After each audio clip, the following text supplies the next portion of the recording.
ഓട്ടെ, ഇതാണ് നമ്മളെ ബാബുവിന്റെ നഴ്സറി അല്ലേ? അതെ അതെ. Bamboo nursery. ഇതിപ്പോ എത്ര വർഷമായി തുടങ്ങിയിട്ട്?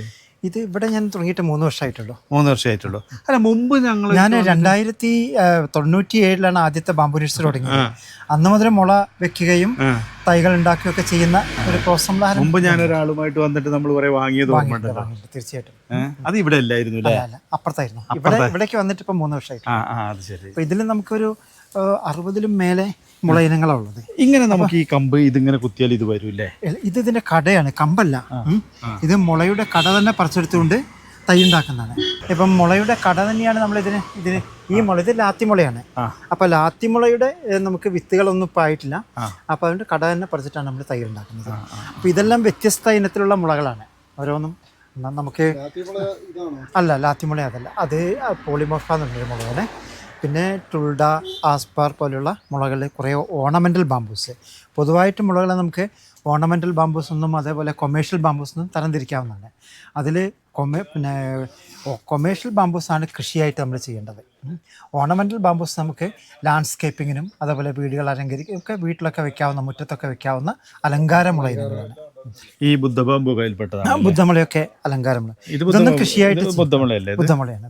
ഇതൊന്നും കൃഷിയായിട്ട് നമുക്ക് ചെയ്യാൻ പാടില്ല. ഈ ബുദ്ധമുളയൊന്നും നമുക്ക് കൃഷിയായിട്ട് ചെയ്യേണ്ടത് വളരെ സ്ട്രോങ് ആയിട്ടുള്ള കുറേ മുളകളാണ്. ഇത് അതിലൊന്നാണ്. ഇതാണ് ടുൾഡ, ചന്ദനത്തിൽ ഉണ്ടാക്കുന്ന മുളയത്. ഈ മുളയാണ് നമുക്ക് കൃഷി ചെയ്യേണ്ട ഒരു മുള.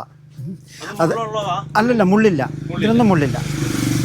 അതേപോലെ ഇന്ന് ഏറ്റവും വ്യാപകമായിരിക്കുന്ന ഗോൾഡൻ ബാമ്പു എന്ന് പറഞ്ഞ സാധനമാണിത്. ഇത് കോസ്റ്റ്ലിയാണ്. ഇത് അലങ്കാരമുളയായിട്ട് നമുക്ക് ഉപയോഗിക്കുന്നു. അതേപോലെ നമുക്ക് കൊമേഴ്ഷ്യലായിട്ട് ചെയ്യാൻ പറ്റുന്ന ഒന്നാണ് ലാത്തി ബാമ്പു. ഇതെല്ലാം ലാത്തി ബാമ്പൂസാണ്.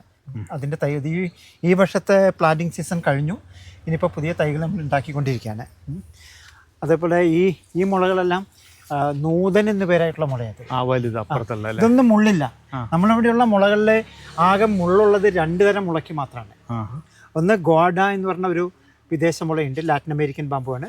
അതിനും നമ്മുടെ വയനാടൻ മുളയായ മുള്ളുമുളയ്ക്ക് മാത്രമേ മുള്ളുള്ളൂ.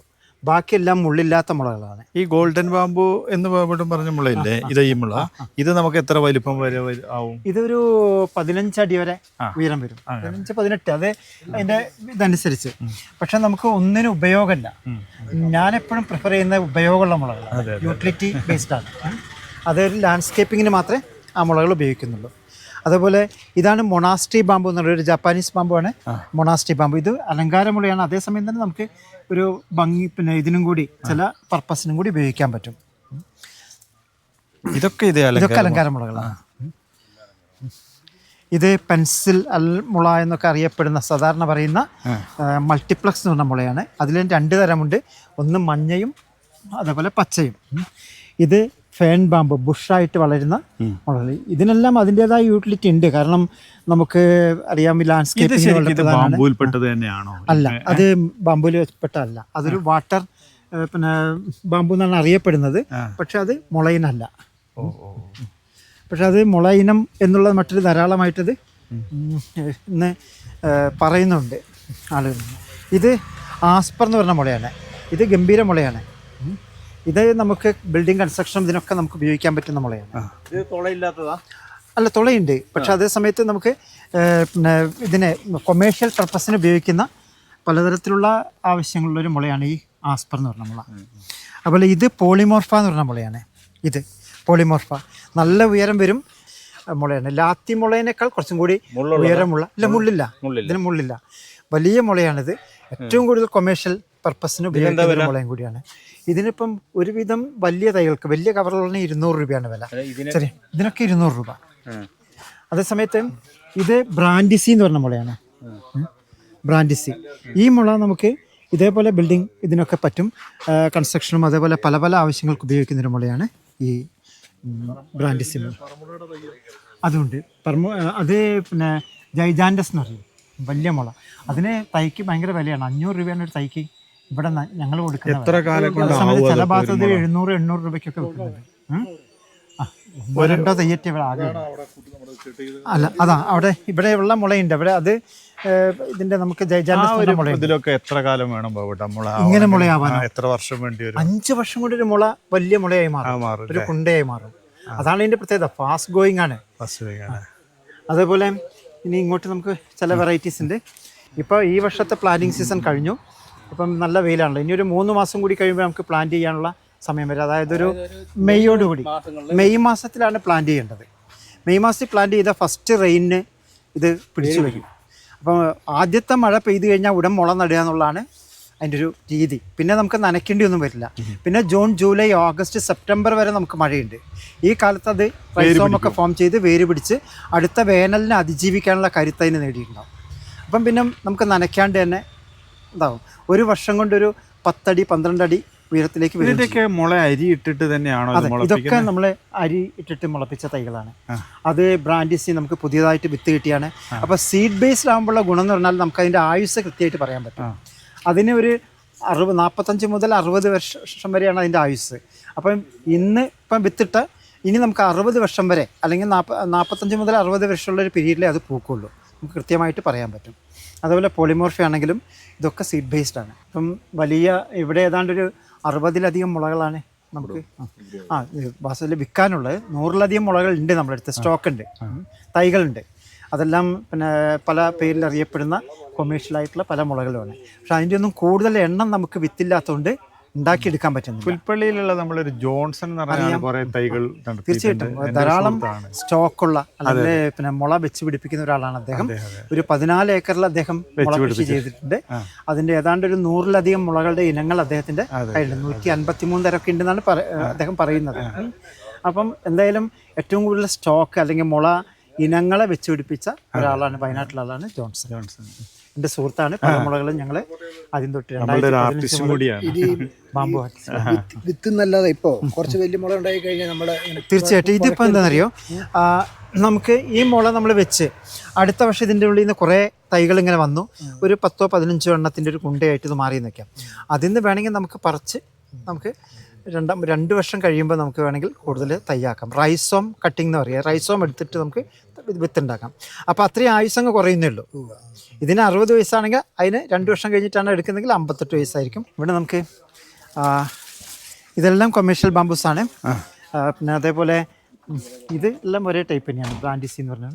അതിൻ്റെ ഉള്ളിൽ നമുക്ക് കുറേ മുളകളുണ്ട്, തൈകളുണ്ട്. ഇതിപ്പോൾ അടുത്ത വർഷത്തേക്ക് വേണ്ടി നമ്മൾ പ്ലാന്റിങ്ങിന് വേണ്ടി വെച്ചിരിക്കുന്നതാണ്. അപ്പം നൂതൻ എന്ന് പേരായിട്ടുള്ള മുള, ആസ്പർ, ടുൾഡ, ഇതൊക്കെയാണ് നമുക്ക് ബാൽക്കോവ, ഇതൊക്കെയാണ് നമുക്ക് കൃഷി ചെയ്യേണ്ട മുളകൾ. ഇതൊക്കെ നമുക്ക് പല ഇൻഡസ്ട്രിക്ക് ആവശ്യമുള്ള മുളകളാണ്. അതേപോലെ ലാത്തിമുള, ആനമുള, ബിലാത്തിമുള, തോട്ടി ഉണ്ടാക്കുന്ന മുള അതാണ് ലാത്തിമുള. ഒലിവേറി എന്ന് പറയും. അപ്പോൾ ഇതൊക്കെ അതിൻ്റെ അതുപോലെ സ്ട്രിക്റ്റസ് എന്ന് പറഞ്ഞ മുളയാണ് ഇത്. ഇവിടെ ഒന്ന്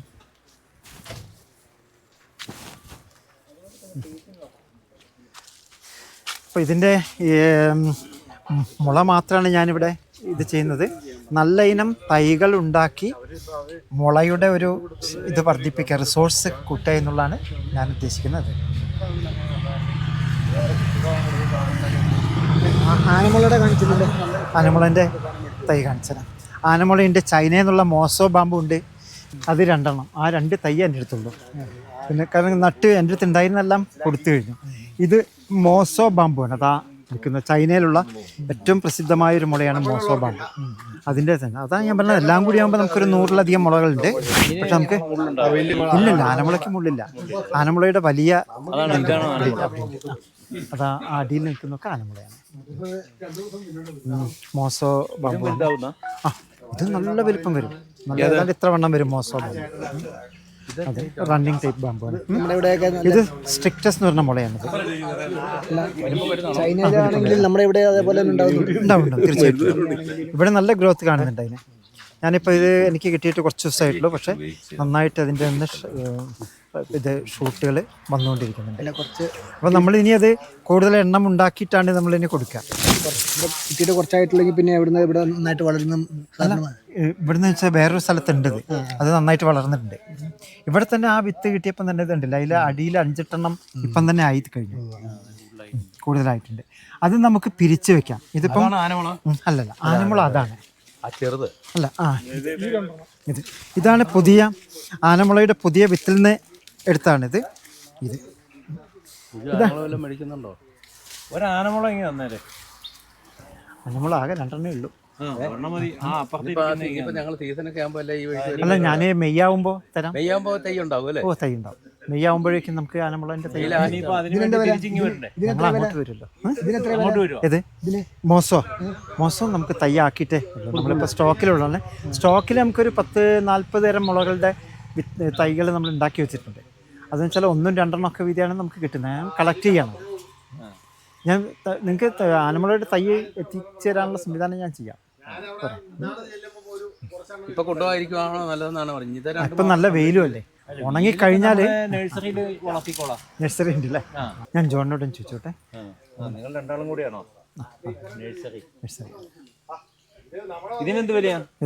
ഇതിന് 50 രൂപ. ഇതെന്ത് മുളയാണ്? ഇതിന് 50 അതേ സമയത്ത് അതിന് 500. ഇതിനെന്താ പ്രത്യേകത? ഇത് പിന്നെ സ്ട്രിക്ടസ് എന്ന് പറയും, കല്ലമുള. അപ്പം നമുക്ക് കഴുക്കോല് പോലെയുള്ള സാധനങ്ങളൊന്നും ഉപയോഗിക്കാൻ മുള്ളുണ്ടാവില്ല.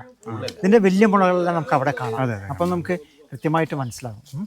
എന്നിട്ട് തിരിച്ചു വരുമ്പോൾ വേണമെങ്കിൽ നമുക്ക് ഇന്ന് എടുക്കാം കേട്ടോ. പിന്നെ അപ്പുറത്ത് തന്നെ ഇത് പോളിമോർഫ, ഗംഭീര മുള. അത് പോളിമോർഫ.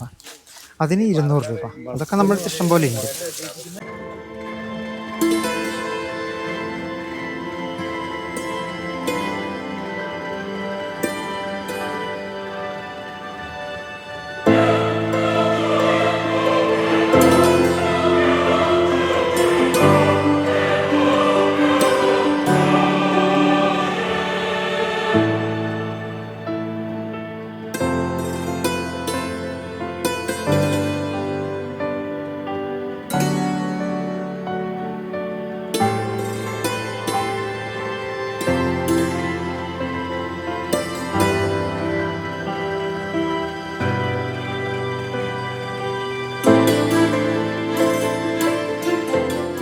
അതെ, ഇത് നമ്മളൊരു മുള നഴ്സറിയാണ്. ഇതിലൊരു 10-70-80 തരം മുളകൾ ഇപ്പം തൈകൾ നമുക്ക് കൊടുക്കാനുണ്ട്. അപ്പോൾ പലതരം നമുക്ക് ഉപയോഗമുള്ള ഇന്ത്യയിലെ തൈകളാക്കി നിങ്ങളൊരു ആംബിയൻസ് ക്രിയേറ്റ്, ഇപ്പോൾ ഒരു റിസോർട്ട് ചെയ്യുമ്പോൾ അതിന് ആംബിയൻസ് ഒക്കെ ക്രിയേറ്റ് ചെയ്യണ്ടേ, തണൽ. അപ്പോൾ അതൊക്കെ ചെയ്യാൻ പറ്റിയ മുളകൾ നമുക്ക് കിട്ടും. അതും ജൈജാൻ്റെ ക്ലോവ ഇനത്തിൽപ്പെട്ടൊരു സാധനമാണ്. അതിന് വെള്ളയാണെങ്കിൽ ഇതിന് വയലറ്റാണ്. ഈ മുള കണ്ടില്ലേ, വെള്ള വര കണ്ടില്ലേ. അതൊക്കെ എത്ര വണ്ണം വരെ വരും? അതൊക്കെ ഏതാണ്ട് ഇത്ര വണ്ണം. അത്ര വണ്ണം വരും അല്ലേ? ഈ ഗോൾഡൻ ബാമ്പു എന്ന് പറയുന്നത് അതിലാണ് ഒരു പച്ച വര വരുമോ? ഗോൾഡൻ ബാമ്പുവിന് ചെറിയ പച്ച വരും അല്ലേ? പച്ച വര ഇല്ലാത്ത ഗോൾഡൻ ബാമ്പു ഉണ്ടോ? 2-3 തരം ഉണ്ടെന്ന് പറയുന്നു. പക്ഷെ മിക്കവാറും മുളയ്ക്ക് ഇതൊക്കെ ഇതിൽ നിന്നൊക്കെ ഡെവലപ്പ് ചെയ്തെടുത്തായിരിക്കും. പച്ചവര എല്ലായിടത്തും ഞാൻ കണ്ടിട്ടുണ്ട്. പിന്നെ ഇവിടെ ഇങ്ങനെ ഒരു മുള വെച്ചാൽ പിന്നെ അവിടെ ഒന്ന് മുളക്കൊന്ന് നടക്കുന്ന ഒരു മുളയുണ്ടല്ലോ, ഇതാണ് റണ്ണിങ് ബാമ്പു എന്ന് പറയുന്നത്. ഇതാണ് അത് നമുക്ക് അവിടെ നഴ്സറി അങ്ങ് ഒരു തോട്ടത്തിൽ വെച്ച് കഴിഞ്ഞാൽ തോട്ടം മുഴുവൻ അതാവും. ഇതാണത്. നമുക്ക് അവിടെ നിന്ന് കാണാതെ ഇതിന്റെ നല്ല, ഇതിപ്പോ ഞാൻ കഴിഞ്ഞ വർഷം വെച്ചാണ്, 1 വർഷം കൊണ്ടായതാ. ഇത് ഇവിടുന്ന് ഇങ്ങനെ വന്നാൽ ഒരു വേര് വന്നിട്ട് അവിടെ ഒന്നുണ്ടാവും, പിന്നെ അപ്പുറത്തൊന്നുണ്ടാവും. അങ്ങനെ അങ്ങനെ നടക്കുന്ന. നമുക്കിനി വണ്ടി കയറാം അല്ലേ? അല്ല, റണ്ണിങ് ബാമ്പു. അത് നമുക്ക് അവിടെ കാണാം നന്നായിട്ട്. അപ്പം അത്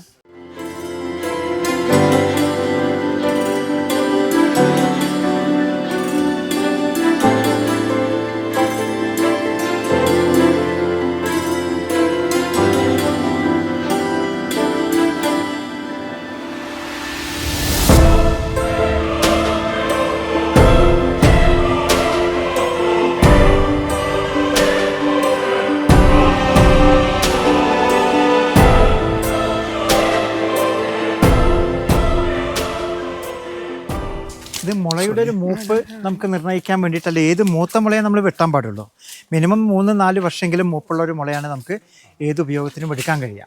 അപ്പോൾ ഇതിൽ നമുക്ക് വളരെ കൃത്യമായിട്ട് നമുക്ക് മനസ്സിലാക്കാൻ കഴിയും ഒരു മൂത്ത മുള ഏത്, മൂക്കാത്തത് ഏതെന്നുള്ളത്. അപ്പോൾ നമ്മൾ ഹാർവെസ്റ്റ് ചെയ്യുമ്പോൾ ശ്രദ്ധിക്കേണ്ടത് ഇതിൽ ഈ റൗണ്ട്സ് ഇങ്ങനെ വന്നിട്ടുണ്ടാവുള്ള, ഇതിൻ്റെ തൊലിയിൽ കംപ്ലീറ്റ് ഇങ്ങനെയുള്ള പാണ്ടുകൾ വന്നിട്ടുണ്ടാവും. ഈ പാണ്ടുകൾ ഏറ്റവും കൂടുതലുള്ളതാണ് ഏറ്റവും മൂത്ത മുള. പാണ്ട് തീരെ ഇല്ലാത്തതാണ് ഏറ്റവും ഇളയ മുള. അപ്പോൾ ഇതിൻ്റെ നമുക്ക് ഓരോന്നിൻ്റെ ഏജ് നമുക്ക് മനസ്സിലാക്കി. ഇതിന് പാണ്ട് കുറവാണ് കമ്പാരിറ്റീവ്ലി. ഇത് പുതിയതാണ്, അധികം ഇതിനേക്കാൾ കുറച്ചും കൂടി മുമ്പുള്ളതാണ്. ഏറ്റവും പഴക്കമുള്ള മുള എന്ന് വെച്ചാൽ ഇത് ഏറ്റവും പഴക്കമുള്ളതാണ്.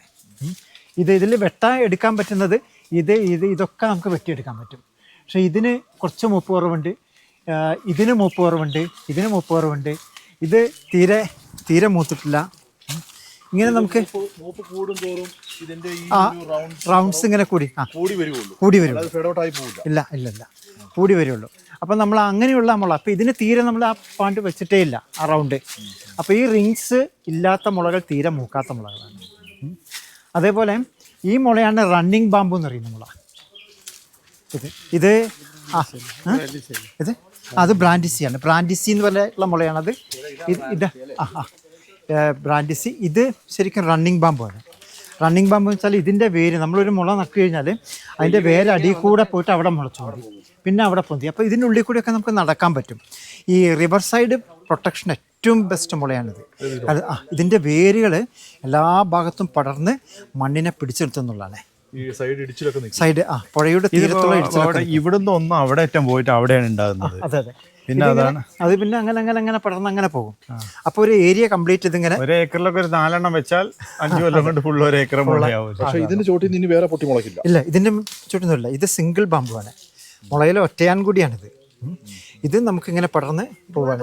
അപ്പോൾ ഇതിൻ്റെ ഒരു ഗുണം എന്ന് വെച്ചാൽ നമുക്ക് മൂത്ത് ഇങ്ങനെ നോക്കുക, എന്നിട്ട് അത് വെട്ടിയെടുക്കാം വളരെ പെട്ടെന്ന്. അടുത്തത് പിന്നെ അവിടെ വരും. അടുത്ത വേറൊന്ന് വരും. ഇപ്പോൾ ഇത് തന്നെ ഇതിൽ വരില്ല. ഇതിൽ തന്നെ പാണ്ടുകൾ രൂപം കൊണ്ടുവരുന്നേ ഉള്ളൂ. ഇതിപ്പോൾ നമുക്ക് പിന്നെ ഇത് കുറേ വെട്ടിപ്പോയതാണ്. ഒരു വളവും ഇല്ലാതെ നേരെ പോകുന്നു. ഇതൊരു ആസാമിലുള്ള തോട്ടിയായിട്ട് പറ്റും. പക്ഷേ തോട്ടിയായിട്ട് പറ്റുമെങ്കിലും ഇതിന് മറ്റ് തോട്ടികളെ പോലെ അത്ര ഉറപ്പുണ്ടാവില്ല. തോട്ടിമുള എന്ന് പറഞ്ഞാൽ വേറെ മുളയുണ്ട്, അത്ര ഉറപ്പുണ്ടാവില്ല. ഇല്ല, കുറഞ്ഞിട്ട് ബലം കിട്ടില്ല. ഇത് മെലാക്കന്ന ബാസിഫറ എന്നാണ് ഇതിൻ്റെ പേര്. മൂളി ബാംബോ ഓഫ് ആസാം എന്നാണ് ഇതിന് പറയുന്നത്. ഉള്ള പൊള്ളയാണ്. ഓടനേക്കാൾ ഉറപ്പുണ്ട്.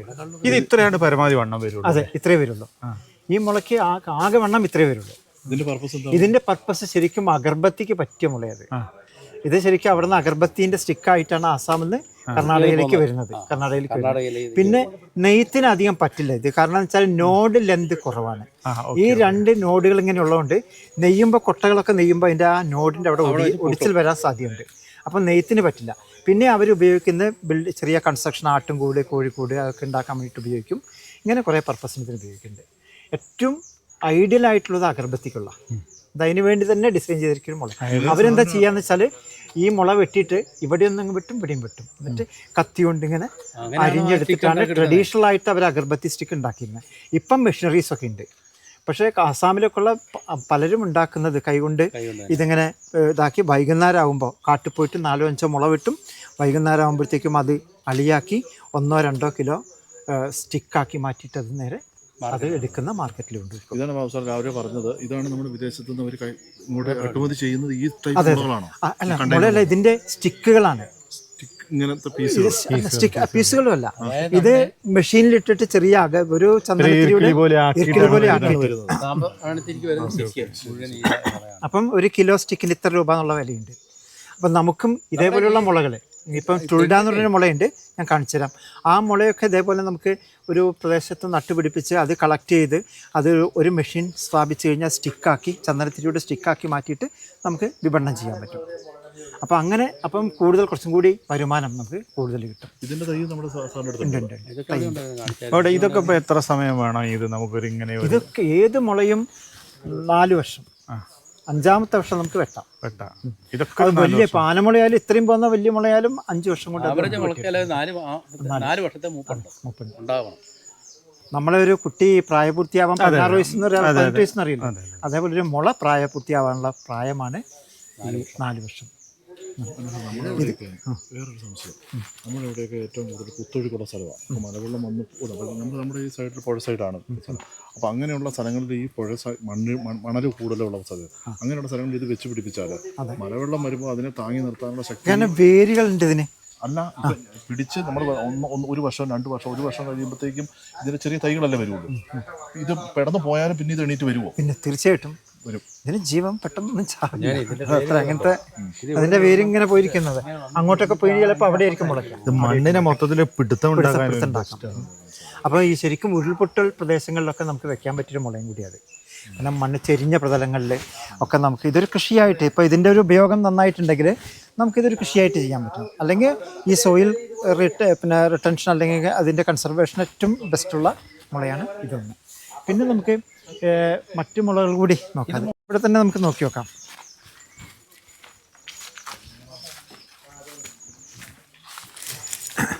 ഈ മുളയുടെ ഒരു പ്രത്യേകത വെച്ചാൽ ഇത് ഇടതൂർന്നാണ് വളരുക. അതിന് കറക്റ്റായിട്ട് ഇങ്ങനെ അടുത്തടുത്തായിട്ട് അതിൻ്റെ ഉള്ളിൽ കൂടെ ഒരു പന്നിയോ ഒരു മുയലോ ഒന്നും വരാൻ പറ്റില്ല. ഇത് നമ്മളൊരു മതിൽ പോലെ ഒരു 10 അടി വീതിയിൽ ഇങ്ങനെ ഉണ്ടാക്കുകയാണെങ്കിൽ, അടുത്തടുത്തായിട്ട് വെച്ചിട്ടുണ്ടാക്കുകയാണെങ്കിൽ അതിൽ കൂടെ പിന്നെ ആനയോ ഇതൊന്നും ആനയ്ക്കൊന്നും പിടിക്കാൻ പറ്റില്ല. കാരണം ആനയ്ക്ക് ഇതിൻ്റെ മുള്ള് ഭയങ്കര പേടിയാണ്. ആനേൻ്റെ തുമ്പിക്കൈക്കൊക്കെ മുള്ള് കുത്തിക്കഴിഞ്ഞാൽ ഭയങ്കര പേടിയായിരിക്കും. പന്നിക്ക് അതിൻ്റെ മൂക്ക് കുത്തിയാൽ ഭയങ്കര പേടിയായിരിക്കും. ഇവൻ കുരങ്ങ് പോലും ഇതേപോലെയുള്ളൊരു മുളയുടെ മേലെ കയറില്ല. കാരണം അതിനൊക്കെ മേല് മുള്ള് കുത്തിക്കഴിഞ്ഞാൽ ഭയങ്കര കടച്ചിലായിരിക്കും ഇതിന്. പക്ഷേ ഇതേമാതിരി ഒരു 5 വർഷം കൊണ്ടൊക്കെ ഇങ്ങനത്തെ ഒരു വേലി അങ്ങോട്ട് ഒരു മനുഷ്യൻ പോലും അപ്പുറം കടക്കാൻ പറ്റില്ല. ഇവിടുന്ന് നാട്ടുമൃഗങ്ങളൊന്നും അങ്ങോട്ട് പോവില്ല, അവിടുന്ന് കാട്ടുമൃഗങ്ങൾ ഇങ്ങോട്ട് വരില്ല. അതെ, ഇതാണ് ശരിക്കും ഇതൊരു പ്രതിരോധ മാർഗവും കൂടിയാണ്. പ്രതിരോധമാണ്. ഇപ്പം നേരത്തെ നമ്മൾ പറഞ്ഞ മുള ഉണ്ടല്ലോ, അല്ല അസം മുള, ഇതാണ് ഞങ്ങളുടെ അതിര്. ഞങ്ങൾ ഇവിടെ വെച്ചത് ഇപ്പം അങ്ങ് അവരുടെ പറമ്പിലൊക്കെ അങ്ങ് എത്തിയിരിക്കും. ഈ സാധനമാണ് അങ്ങോട്ടൊക്കെ പോയിരിക്കുന്നത്. പിന്നെ നമുക്കിവിടെ ആസ്പർ എന്ന് പറഞ്ഞൊരു മുളയുണ്ട്. ആ മുളയും കൂടി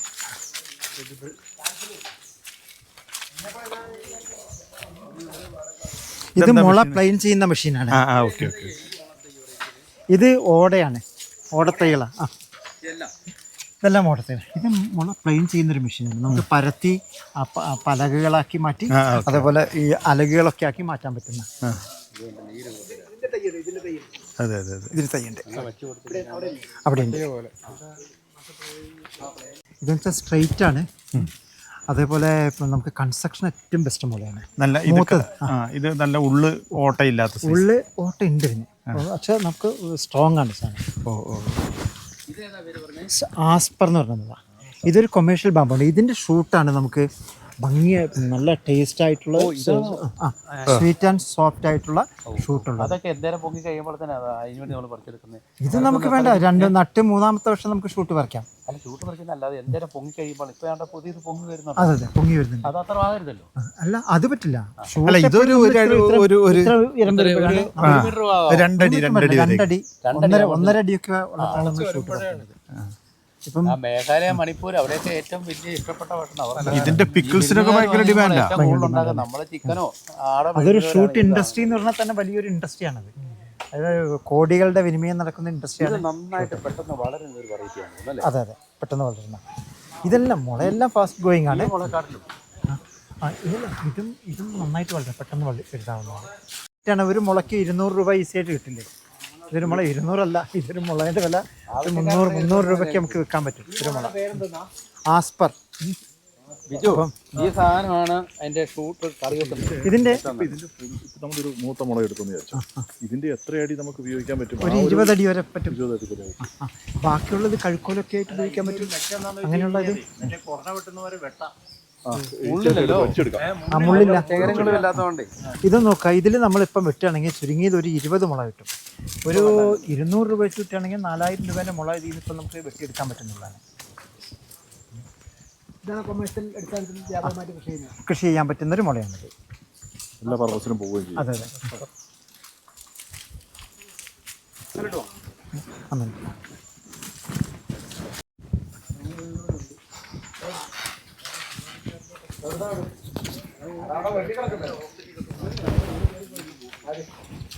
ഇതൊരു മുളയിനാണ്. ഇത് തോട്ടിക്കൊക്കെ പറ്റുന്ന ഓട്ടയുള്ള മുളയാണിത്.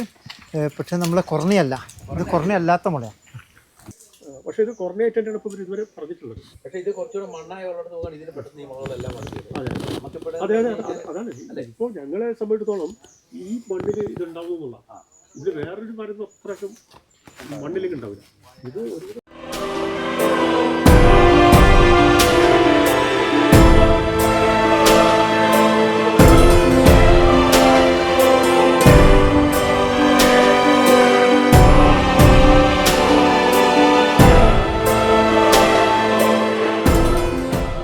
ഇത് അല്ല, ഇത് ആനമുളയല്ല. ആനമുള താഴെ കാണാം.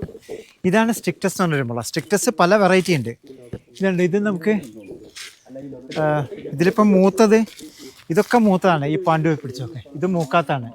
ഇങ്ങനെ മൂത്ത് വരുന്ന മൂക്കാത്ത നമുക്ക് തരംതിരിച്ച് ഇതും അധികം മൂത്തിട്ടില്ല, ഇതധികം മൂത്തിട്ടില്ല, ഇത് നന്നായിട്ട് മൂത്താണ്, ഇതിന് വണ്ണം കൂടുതലാണ്. ഇതിൻ്റെ ചില വേരിയേഷൻസ് ഇതിൽ. അതെ, ഇത് സെമി സോളിഡ് ആണ്, ഭയങ്കര ഉറപ്പുള്ള മുളയാണ്. ഒന്ന് ഇവിടെ വന്ന് കണ്ടാൽ നമുക്കിത് കാണാൻ കഴിയും. ഇത് ഇതിലോ അല്ല കല്ലില്ല ഇല്ല കല്ലില്ല. ഇതുണ്ടോ ചെറിയ ഓട്ടേ ഉണ്ടാവുള്ളൂ ഇതിന്. ഇത് കണ്ടില്ലേ, ഇതിൻ്റെ ഓട്ട തീരെ ഇല്ലാത്ത മുള ബാൽക്കോവ. ഭയങ്കര സ്ട്രോങ് ആയിട്ടുള്ള മുളയത്. ഇത് നമുക്ക് ബിൽഡിംഗ് കൺസ്ട്രക്ഷനൊക്കെ ഏറ്റവും ബെസ്റ്റ് മുളയാണിത്. വോളി ഉണ്ടാവും, ഭയങ്കര വെയിറ്റ് ആയിരിക്കും. ഇന്ത്യയിലെ മെയിൽ ബാമ്പു എന്നുള്ള അറിയപ്പെടുന്ന മുളയാണ്. ഭയങ്കര സ്ട്രോങ് ആയിട്ട് ആവശ്യത്തിന് സാധനം ഉണ്ടല്ലേ. സാധാരണ എല്ലാവരും പുറത്തുനിന്നൊക്കെ വരുത്തുന്നതാണ് ഇപ്പോൾ പറഞ്ഞത്. അതെ, എല്ലാവരും പുറത്തുനിന്ന് വരുത്താണ് നമുക്ക്. പക്ഷേ ഈ ബാൽക്കോവ വേണം നിർബന്ധമൊന്നുമില്ല. ഒരു കൺസ്ട്രക്ഷനൊക്കെ നമുക്ക് സ്ട്രിക്റ്റസ് ഉണ്ട്. അതേപോലെ പിന്നെ ബ്രാൻഡിസി എന്ന് പറഞ്ഞ മുളയുണ്ട്. അതെല്ലാം ഇതിനു വേണ്ടി ഉപയോഗിക്കാം, കൺസ്ട്രക്ഷൻ ഉപയോഗിക്കാം. ആനമുള നമുക്ക് ഇവിടെയുണ്ട്. ബ്രാൻഡിസി ഒന്നുണ്ട്, ബാൽക്കോവയുണ്ട്, പിന്നെ ടുൾഡ അധികമില്ല, നമുക്ക് ഇവിടെ കിട്ടാനില്ല. പിന്നെ മുള്ളുമുളയുണ്ട്. മുള്ളുമുള നല്ല സ്ട്രോങ് ആയിട്ടുള്ള സാധനമാണ്. മുള്ളുമുള ഉപയോഗിക്കാം നമുക്ക്. നല്ല സ്ട്രെയിറ്റ് ആയിട്ടുള്ള ഭാഗം മാത്രം ഉപയോഗിച്ചെടുത്താൽ മതി.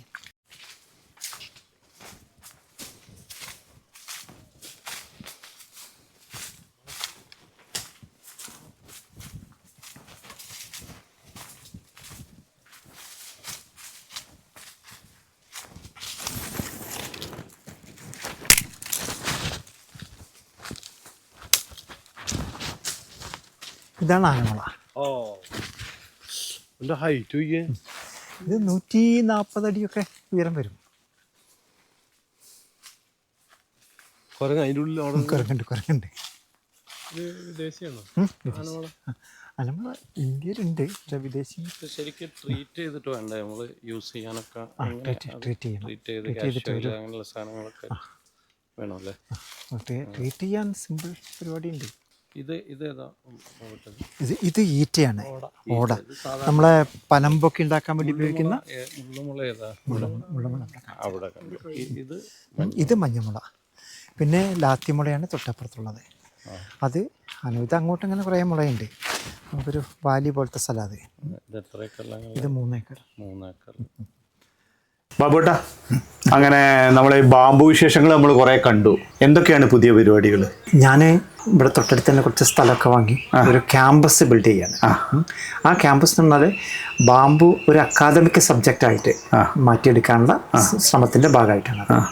അപ്പം ഇപ്പോഴും നമുക്ക് ട്രെയിനിങ്ങിനുള്ള ചെറിയ ചെറിയ സ്ഥലങ്ങളുണ്ട്. പക്ഷേ സിസ്റ്റമാറ്റിക് ആയിട്ട് ട്രെയിൻ കൊടുക്കുന്ന ഒരു അക്കാദമിക് സബ്ജക്റ്റ് പോലെ ബാമ്പുവിൽ ട്രെയിനിങ് കൊടുക്കുന്ന, ബാമ്പുവിൽ കേന്ദ്രീകരിച്ചുകൊണ്ട് ട്രെയിനിങ് കൊടുക്കുന്ന ഒരു സ്ഥലവും വാസ്തവത്തിലില്ല. ധാരാളം സെമിനാറുകളോ അല്ലെങ്കിൽ അത്തരത്തിലുള്ള ട്രെയിനിങ് വർക്ക്ഷോപ്പുകളൊക്കെ നടക്കുന്നുണ്ട്. പക്ഷെ നമുക്ക് ഒരു സെൻറ്റർ ഉണ്ടാവണം. ആ സെൻറ്ററിൽ സ്ഥിരമായിട്ട് ഈ ബാമ്പുവിൻ്റെ വിവിധ ആസ്പെക്റ്റുകൾ, bamboo basketry, bamboo carpentry, bamboo architecture, അതുപോലെ ബാമ്പുവിൻ്റെ അഗ്രോണമി, ഇവയെക്കുറിച്ചൊക്കെ കൃത്യമായിട്ട് ക്ലാസ് കൊടുത്ത് ഒരു അവരെ ആ മേഖലയിൽ നൈപുണ്യമുള്ളവരാക്കി മാറ്റുന്നതിനുള്ള സ്ഥാപനങ്ങൾ ഇന്ന് വളരെ കുറവാണ്. അപ്പം അങ്ങനെ ഒരു സ്ഥാപനം സ്റ്റാർട്ട് ചെയ്യുന്നതിനുള്ള ശ്രമമാണ് ഞാൻ നോക്കുന്നത്. അപ്പോൾ അത് ഒരു ഗ്ലോബൽ ബാമ്പു ഇൻസ്റ്റിറ്റ്യൂട്ട് എന്ന് പറഞ്ഞിട്ടൊരു ഒന്ന് ഞാൻ രജിസ്റ്റർ ചെയ്തു. എൻ്റെ ഉദ്ദേശം വാസ്തവത്തിൽ ലക്ഷ്യം ഞങ്ങൾക്ക് അറിയാം, അവിടെ വരെ എത്തുമെന്ന് അറിയില്ല. പക്ഷെ ഞാനൊരു ബാമ്പു യൂണിവേഴ്സിറ്റി തന്നെയാണ് സ്വപ്നം കാണുന്നത്. അപ്പോൾ അങ്ങനെ സ്വപ്നം കാണുമ്പോഴാണ് ചെറിയൊരു സ്ഥാപനത്തിലേക്ക് നമുക്ക് കാണാം, തീർച്ചയായിട്ടും. പക്ഷെ ഒരു 25 വർഷം 24 വർഷം മുമ്പ് നിങ്ങളൊരു സ്വപ്നം ഞാനന്ന് കണ്ടതാണ്. ആ സ്വപ്നത്തിലേക്ക് വളരെ പെട്ടെന്ന് തന്നെ എത്തി. അത് കുറേ കൂടി പോപ്പുലറൈസ് ചെയ്യുന്നതിന് മുള എന്നൊരു സാധാരണക്കാരൻ്റെ വിഷയമായി മാറാനൊക്കെ സാധിച്ചിട്ടുണ്ട്. അപ്പം ഞങ്ങൾ വാസ്തവത്തിൽ 2 മേഖലകളിലാണ് ഇടപെട്ടത്. ഒന്ന് സാധാരണക്കാരൻ്റെ മരമായിട്ടുള്ള മുളയും സാധാരണക്കാരൻ്റെ ഭക്ഷണമായിട്ടുള്ള ചക്കയും. അപ്പം ലോകത്താദ്യമായിട്ട് തന്നെ ചക്കയിലുള്ള ചില ഇടപെടലുകൾ അല്ലെങ്കിൽ ചക്ക മഹോത്സവം പോലെയുള്ള ഇതൊക്കെ ഇവിടെയാണ് നടത്തിയിരിക്കുന്നത്. അപ്പോൾ ഇത് ഒരു ജനകീയമായിട്ടുള്ള ഒരു സംരംഭമായിട്ട് മാറുകയും കൂടുതൽ ആളുകൾക്ക് അതിൻ്റെ ഗുണഫലങ്ങൾ, വലിയൊരു വിഭാഗത്തിന് ഗുണഫലങ്ങൾ ലഭിക്കുന്നുണ്ട്. അത് കർഷകരുടെ മേഖലയിലും അതിൻ്റെ ഒപ്പം തന്നെ ഇതിൻ്റെ മേഖലയിലും നമ്മളെ തൊഴിൽ മേഖലകളിലും. അപ്പോൾ അതിന് വേണ്ട പ്രാപ്തരായിട്ടുള്ള സ്കിൽഡ് ആയിട്ടുള്ള ആളുകളെ സൃഷ്ടിച്ചെടുക്കുക എന്നുള്ളത് വളരെ ബോധപൂർവം തന്നെ നമ്മളിനി ചെയ്യേണ്ടതാണ്. അപ്പോൾ അതാണ് എൻ്റെ അടുത്ത ലക്ഷ്യം. പക്ഷേ യൂണിവേഴ്സിറ്റി ഞാൻ തമാശ പറയുന്നുള്ളൂ കേട്ടോ. പക്ഷേ പല മേഖലകളെ നമുക്ക് ഒന്നിപ്പിക്കുമ്പോഴാണ് അതൊരു ജനകീയ യൂണിവേഴ്സിറ്റി നമുക്ക് വേണമെങ്കിൽ അങ്ങനെ പറയാം. ഒരു സാധാരണക്കാരൻ്റെ യൂണിവേഴ്സിറ്റി നമുക്ക് അക്കാദമിഷ്യൻ്റെ മാത്രമല്ല സാധാരണക്കാരുടെയും അതേപോലെ ഈ ഇത്തരത്തിൽ തൊഴിൽ ചെയ്യുന്ന ഏറ്റവും അധികൃതമായിട്ടുള്ള ഏറ്റവും സമൂഹത്തിൽ തന്നെ അടർത്തി മാറ്റപ്പെട്ട് ഓരത്ത് നിർത്തിയിരുന്നവരാണ് മുളയിൽ പണിയെടുക്കുന്നവരും. അവരുടേതായൊരു യൂണിവേഴ്സിറ്റി ആവട്ടെ. അപ്പം അതാണ് നമ്മളിപ്പം ലക്ഷ്യം വെക്കുന്നത്. അവിടെ നമുക്ക് പിന്നെ ഈ ബാംബുവിൻ്റെ ഉൽപ്പന്നങ്ങളെ ഇപ്പം നിങ്ങളിത് തുടങ്ങിയതിന് ശേഷം ഒരുപാട് ബാംബുവിൻ്റെ ഹാൻഡിക്രാഫ്റ്റുകൾ ചെയ്യുന്ന യൂണിറ്റുകൾ എനിക്കവിടെ 40-ലധികം യൂണിറ്റുകൾ ഇപ്പോൾ വയനാട്ടിൽ നന്നായിട്ട് പ്രവർത്തിക്കുന്നുണ്ട്. പക്ഷേ ഇവർക്കൊക്കെ ഒരു വിപണന സാധ്യത ഇപ്പം സത്യത്തിൽ നിലവിലുണ്ടോ? ഇപ്പോഴും മുളയുടെ മേഖലയിൽ വളരെ മാർക്കറ്റബിളായുള്ള പ്രോഡക്റ്റുകൾ ഉണ്ടാക്കുന്ന വളരെ ചെറിയ കുറച്ച് സ്ഥാപനങ്ങൾ മാത്രമേ ഉള്ളൂ. ബാക്കിയൊക്കെ ക്രൂഡായിട്ടുള്ള ഉൽപ്പന്നങ്ങളാണ് ഉണ്ടാക്കുന്നത്. എങ്കിൽ പോലും അവർക്ക് മിനിമം മാർക്കറ്റ് കിട്ടുന്നുണ്ട്. അത് നമ്മുടെ ടൂറിസം റിലേറ്റഡ് ആയിട്ടുള്ള മാർക്കറ്റാണ്. പക്ഷേ ഹാൻഡിക്രാഫ്റ്റ്സിൻ്റെ പൊതുവായിട്ടുള്ളൊരു പ്രശ്നം എന്ന് പറഞ്ഞാൽ അത് അത്ര വലിയൊരു മാർക്കറ്റല്ല. അപ്പം നമുക്ക് യൂട്ടിലിറ്റി പ്രോഡക്ട്സുകൾ ഇപ്പം അടുക്കളയിലേക്കും അതേപോലെ ഇവർക്കൊക്കെ ആവശ്യമുള്ള പ്രോഡക്റ്റുകൾ ഉണ്ടാക്കുന്നതിൻ്റെ ഒപ്പം തന്നെ നമുക്ക് അത് വളരെ ചെറിയൊരു പെർസെൻറ്റേജ് മാത്രമേ നമുക്കതിൻ്റെ ഇത് വരുന്നുള്ളൂ. ബാക്കി നമുക്ക് വേണ്ട ഇൻഡസ്ട്രിയാണ്. ബാംബു ഇൻഡസ്ട്രിക്ക് ആവശ്യമായിട്ടുള്ള വലിയ തോതിലുള്ള ശ്രമങ്ങളാണ് നമ്മൾ നടത്തേണ്ടത്. അപ്പോഴാണ് അതെല്ലാ ജനങ്ങളെയും അഡ്രസ്സ് ചെയ്യുള്ളൂ. ഇപ്പം ഇവിടെ വയനാട്ടിലുണ്ടാക്കുന്ന ഈ 10,000 ആളുകൾ എനിക്ക് തോന്നുന്നു ഇതുമായിട്ട് പല മേഖലകളിൽ ബന്ധപ്പെട്ട് പ്രവർത്തിക്കുന്നത്. വയനാട്ടിൽ മാത്രമല്ല, ഞങ്ങളൊക്കെ ട്രെയിനിങ് കൊടുത്ത പല യൂണിറ്റുകളും കുറേശ്ശെങ്കിലും നിലനിൽക്കുന്നുണ്ട്. അവരൊക്കെ നിലനിൽക്കുന്ന അവരുടെ ചെറിയ ചെറിയ വരുമാനം ഉണ്ടാക്കുക എന്നുള്ളതിലാണ്. അതാണ് അതിൻ്റെ ഇനീഷ്യലായിട്ട് നമ്മൾ ചെയ്തിരിക്കുന്നൊരു കാര്യം. അപ്പം അത് പോലും പോസിറ്റീവാണെന്ന് എനിക്ക് തോന്നുന്നു. അതിനെയൊക്കെ ഏകോപിപ്പിച്ചുകൊണ്ട് അവർക്ക് നല്ല ട്രെയിനിങ് കൊടുത്തുകൊണ്ട് ആ പ്രോഡക്റ്റിനെ മോഡേണൈസ് ചെയ്യുന്ന ഒരു സംവിധാനവും അതിനുള്ള ശ്രമങ്ങളും ആണ് സർക്കാരിൻ്റെ ഭാഗത്ത് നിന്ന് ഉണ്ടാവേണ്ടത്. ഇപ്പം ഉണ്ട് ബാംബു മിഷൻ പോലെയുള്ള സ്ഥാപനങ്ങൾ ട്രെയിനിങ് കൊടുക്കുന്നുണ്ട്. അവർക്ക് വേണ്ട ഈ ഡെവലപ്മെൻറ്റൽ വർക്ക്ഷോപ്പുകൾ, ഫോളോ അപ്പ് വർക്ക്ഷോപ്പുകൾ ഒക്കെ കൊടുത്തുകൊണ്ട് അവർക്ക് കുറച്ചും കൂടി നല്ല തരത്തിലുള്ള പ്രോഡക്റ്റുകൾ ഉണ്ടാക്കാനുള്ള ധാരാളം സാധ്യതയുണ്ട്. അത് ഉപയോഗപ്പെടുത്താൻ ഇവർക്കും കൂടി കഴിയേണ്ടതുണ്ട്. എന്നിട്ട് നമ്മുടെ വയനാട് പോലെയുള്ള ഇതിൽ നമുക്ക് വയനാട്ടിൽ ശരിക്കും മുളയുടെ ഒരു മേഖല തന്നെയായിട്ട് മാറേണ്ടതാണ്. കാരണം എക്കോ ഫ്രണ്ട്ലി ആയിട്ടുള്ളൊരു ഇൻഡസ്ട്രിയാണ് നമ്മുടെ ഇവിടെ ഉണ്ടാവേണ്ടത്. അതിൽ ഹാൻഡിക്രാഫ്റ്റ്സിന് സാധ്യതയുണ്ട്. കാരണം ടൂറിസം ഇവിടെ ഉള്ളതുകൊണ്ട് ആ ടൂറിസത്തിലുള്ള ആയിരക്കണക്കിന് കടകളുണ്ട് ഇവിടെ. ആ കടകളിലൊക്കെ നമുക്ക് വയനാടിൻ്റെ പ്രോഡക്ട്സ് എന്നുള്ളതിൽ സോവനീഴ്സ് ആയിട്ടൊക്കെ മാറ്റി എടുക്കേണ്ടതുണ്ട്. അപ്പോൾ ആ സോവനീർ പ്രോഡക്ട്സിൻ്റെ പ്രൊഡക്ഷനിലേക്ക് നമ്മൾ പോകേണ്ടതുണ്ട്. ഇപ്പോൾ പല യൂണിറ്റുകളും പല പ്രോഡക്റ്റുകളാണ് ഉണ്ടാക്കുന്നത്. അതിന് പകരം കോൺസെൻട്രേറ്റഡ് ആയിട്ടുള്ള ചില 1-2 സ്പെഷ്യലൈസ്ഡ് പ്രോഡക്റ്റുകൾ കേന്ദ്രീകരിച്ചുകൊണ്ടുള്ള ഒരു ഉൽപ്പാദന ക്രമവും അതിൻ്റെ വിപണന രീതിയുമാണ് നമ്മൾ ഡെവലപ്പ് ചെയ്തെടുക്കേണ്ടത്. നമ്മളുടെ ഈ കരകൗശല മേഖലയിലേക്ക് ഇങ്ങനെ വരുമ്പോഴേ ഈ ബാംബുവിൻ്റെ പ്രൊഡക്റ്റുകൾ ഈ ചൈനയിൽ നിന്ന് വരുന്നതിൻ്റെ ഒന്നും ഒരു ഫിനിഷിംഗ് സ്റ്റേജിലേക്ക് നമുക്ക് എത്താൻ കഴിയുന്നില്ല. അതിൻ്റെ ഒരു പ്രധാന കാരണം മിഷനറീസുകളുടെ ഒരു കുറവാണ്. അപ്പോൾ അത്തരത്തിലുള്ള ഈ മിഷനറീസും കൂടിയും ഈ ബാംബു മേഖലയിൽ ഇനി ഡെവലപ്പ് ആവേണ്ടതുണ്ടോ? അപ്പോൾ അത്തരം ചില ശ്രമങ്ങളും കൂടി നിങ്ങളുടെ ബാബുവേട്ടൻ്റെയൊക്കെ നേതൃത്വത്തിൽ നടക്കുന്നുണ്ടോ? ശരിക്കും ബാംബു സെക്ടറെ മെക്കനൈസ് ചെയ്യപ്പെടണം. ഇപ്പോൾ പണ്ടത്തെ പോലെ നമുക്ക് ചെറിയ കത്തിയും ചെറിയ ടൂൾസൊന്നും ഉപയോഗിച്ചുള്ള ഒരു ഉൽപ്പന്ന നിർമ്മാണം നമുക്കിനി ആശാസ്യമല്ല. ശരിക്കും പലതരത്തിലുള്ള ഉൽപ്പന്നങ്ങൾ ഉണ്ടാക്കുന്നതിനുള്ള മെഷീനറീസ് ഇന്ന് വിപണിയിൽ ലഭ്യമാണ്. നമുക്ക് കോയമ്പത്തൂരായാലും ശരി, അതേപോലെ മറ്റ് പല സ്ഥലങ്ങളിലും ഇത്തരത്തിലുള്ള പ്ലൈനറുകളും അതേപോലെ കട്ടറുകളും പിന്നെ ബഫറുകളും ഒക്കെ ഇന്നുണ്ട്. അപ്പോൾ അതിനുള്ള ശ്രമങ്ങൾ ഞങ്ങൾ നടത്തിയിരുന്നു. ഇവൺ അളിയെടുക്കുന്നതിനുള്ള ഓട ചീന്തി അളിയാക്കുന്നതിനുള്ള മെഷീനറീസ് പോലും ഇന്ന് നമുക്ക് വിപണിയിലുണ്ട്. ചൈനയൊക്കെ പൂർണ്ണമായിട്ടും മെക്കനൈസ് ചെയ്യപ്പെട്ട പ്രദേശങ്ങളാണ് ഈ സെക്ടർ മെക്കനൈസ് ചെയ്തിട്ടുണ്ട്. അപ്പോൾ തീർച്ചയായിട്ടും ഓരോ യൂണിറ്റ് സ്ഥാപിക്കുമ്പോഴും നമ്മളിപ്പോൾ ചെറിയ ചെറിയ മെഷീനറി സ്ഥാപിച്ചുകൊണ്ട് കൂടുതൽ പ്രൊഡക്ടിവിറ്റി ഉണ്ടാക്കുകയും ആ പ്രൊഡക്ടിവിറ്റിയുടെ മുളയുടെ ഉൽപ്പന്നങ്ങളുടെ വില കുറയ്ക്കുകയൊക്കെ ചെയ്യേണ്ടത് ആവശ്യമാണ്. അപ്പോൾ അതുമാത്രമല്ല ഫിനിഷിംഗ് എന്നുള്ള അതിലൊക്കെ അവർക്ക് ട്രെയിനിങ് കൊടുക്കണം. ഈ ട്രഡീഷണൽ ആയിട്ടുള്ള അവർക്ക് ഫിനിഷിംഗ് അതേപോലെ അതിൻ്റെ ക്വാളിറ്റി ഒക്കെ നിർണ്ണയിക്കുന്നതിൽ നല്ല ട്രെയിനിങ് കൊടുത്തുകൊണ്ട് തന്നെയാണ് നമുക്ക് ഈ സെക്ടറിനെ ഡെവലപ്പ് ചെയ്യാൻ പറ്റുള്ളൂ. അപ്പോൾ അതിനുള്ള സംവിധാനങ്ങളൊക്കെ ആയി വരുന്നുണ്ട് എന്ന് തന്നെയാണ് എൻ്റെ വിശ്വാസം. അപ്പോൾ എന്തായാലും പോകട്ടെ, ഭയങ്കര സന്തോഷം. ഒരു ദിവസമായിട്ട് നമ്മൾ കാണണമെന്ന് വിചാരിച്ചാണ്. അതെ അതെ. നിങ്ങളുടെ എല്ലാ കാര്യങ്ങൾക്കും ഞങ്ങളുടെ ഫുൾ പിന്തുണയുണ്ട്. എല്ലാ ഭാവങ്ങളും നേരുന്നു. തീർച്ചയായിട്ടും അത് വേണം. കാരണം എല്ലാവരുടെയും സപ്പോർട്ടോട് മാത്രമേ ഒരു ഇതിനെ നിലനിർത്താൻ പറ്റൂ. അതെ. ഇന്ന് ഷെയറിങ് എന്നുള്ളത് വളരെ പ്രധാനപ്പെട്ട അതെ അതെ അതെ അതെ അതൊരു കാര്യമാണ്. അത് മാത്രമല്ല, ഇപ്പം ഞങ്ങൾ കലാകാരന്മാരെ വലിയൊരു കൂട്ടായ്മയാണ് കേരളത്തിലെ. അതിൻ്റെ ഒരു സംസ്ഥാന ട്രഷറാണ് ഞാൻ. അപ്പോൾ ആ കല വെറും ഒരു ക്യാൻവാസിൽ അല്ലെങ്കിൽ ഒരു ശില്പത്തിൽ മാത്രം ഒതുങ്ങി നിൽക്കുമ്പോൾ ഈ ബാംബുവിനെ നമുക്ക് മറ്റ് പല രാജ്യങ്ങളും ചെയ്യുന്ന പോലെ ബാംബുവിനെ ആർട്ടിൻ്റെ ഒരു ഭാഗമായിട്ട്, ഒരു മീഡിയ ആയിട്ട് ഉപയോഗിക്കാൻ ചില ശ്രമങ്ങൾ നടത്തണം. അതിന് ബാൽബോട്ടിൻ്റെ അടുത്തും ഇത്തരത്തിൽ നല്ല സപ്പോർട്ടിങ് ഉണ്ടായിരുന്നു. നമുക്കൊരു ക്ലാസ് ഒക്കെ സംഘടിപ്പിക്കുകയാണെങ്കിൽ പരിശീലനങ്ങൾ നല്ല റിസോഴ്സ് പേഴ്സൺസ് വെച്ചിട്ട് നമുക്ക് പരിശീലനങ്ങൾ നൽകാം. ഇപ്പം ബാംബു ആർട്ട്, ഇന്ന് മ്യൂറൽസിന് നല്ലൊരു ഭവം എന്ന് പറഞ്ഞൊരു, അപ്പൊ അത്തരത്തിൽ നമുക്ക് അതിനെ ഒന്നും കൂടി ഈ ബാംബുവിലേക്കൊക്കെ മാറ്റി ബാംബു എല്ലാവരുടെ സപ്പോർട്ടും ഗ്ലോബൽ ബാംബു ഇൻസ്റ്റിറ്റ്യൂട്ടിന്റെ ഭാഗമായിട്ട് തരുന്നു. അപ്പോൾ ഗ്ലോബൽ ബാംബു ഇൻസ്റ്റിറ്റ്യൂട്ട് വലിയൊരു സ്ഥാപനമായിട്ട് ഇതാകട്ടെ. വീണ്ടും നമുക്ക് കാണാം. ഓക്കെ, ശരി. സന്തോഷം. ഓക്കെ.